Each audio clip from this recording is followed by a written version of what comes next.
नमस्कार। प्रस्तुत है आज का चिंतन।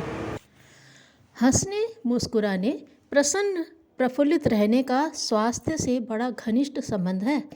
ऐसा भी कह सकते हैं कि स्वस्थ व्यक्ति ही प्रसन्न रह सकते हैं। उदास, खिन्न, चिंतित, अप्रसन्न व्यक्तियों की अपेक्षा हंसते मुस्कुराते खिलखिलाते लोग कम चिंतित, हैरान, परेशान देखे जाते हैं। इस प्रकार कहा जा सकता है कि हंसना मुस्कुराना स्वास्थ्य के लिए जरूरी ही नहीं, टॉनिक भी है। कितनी ही बार लंबी बीमारी की चिकित्सा करते करते डॉक्टर वैद्य रोगी के रोग को ठीक करने में सफलता प्राप्त नहीं कर पाते, तो वे प्रसन्न रहने, हंसने मुस्कुराने, चिंता, उद्विग्नता, खिन्नता से बचने के लिए सुझाव देते हैं।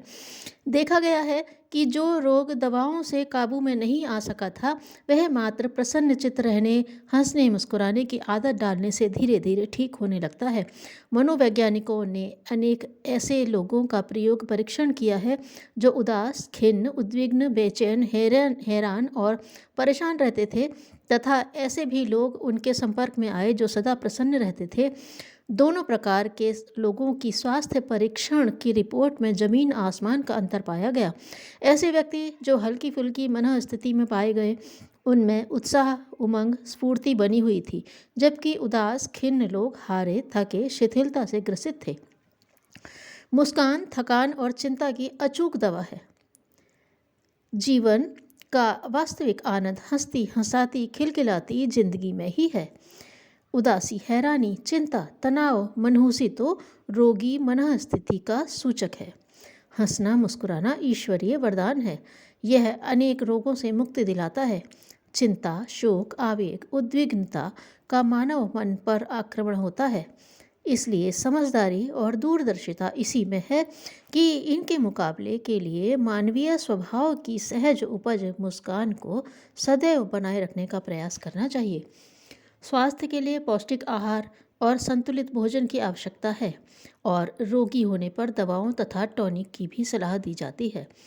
किंतु यह तथ्य भली भांति उजागर हो चुका है कि यदि रुग्ण मनः स्थिति बनी रही तो न पौष्टिक खुराक इतनी कारगर सिद्ध होती है और न दवाएं। आहार विहार में सतर्कता को महत्व देते हुए भी यह सिद्ध हो चुका है कि मनः स्थिति ही स्वास्थ्य बिगाड़ने और या सुधारने में प्रमुख भूमिका निभाती है। दुर्बलता या असमर्थता अंग अवयवों में नहीं, वरन उन मस्तिष्कीय ज्ञान तंतुओं पर अवलंबित है जो विचार ऊर्जा तथा भाव संवेदनाओं से प्रभावित होते हैं। इसलिए समझदार लोग सदैव प्रसन्न और आनंदित रहते हैं तथा स्वस्थ दिखाई देते हैं। मनोवैज्ञानिक दृष्टि से हंसना, प्रसन्न रहना दवा से भी अधिक कारगर है। विशेष रूप से मानवीय हृदय की संवेदनशीलता ही उसे स्वाभाविक रूप से घटनाओं से प्रभावित होने के लिए बाध्य करती है।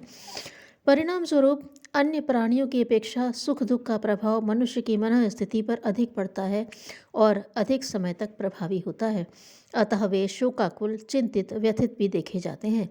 किंतु प्रकृति ने मनुष्य को यह विशेषता भी प्रदान की है कि विचारों के साथ साथ इसका निष्कासन, निराकरण भी होता रहता है। इसलिए हंसने मुस्कुराने, प्रसन्नचित्त रहने का गुण मनुष्य के हिस्से में सर्वाधिक देखा जा सकता है। उमंग, स्फूर्ति बनाए रखने व स्वस्थ रहने के लिए प्रसन्नता एक सर्वश्रेष्ठ टॉनिक है।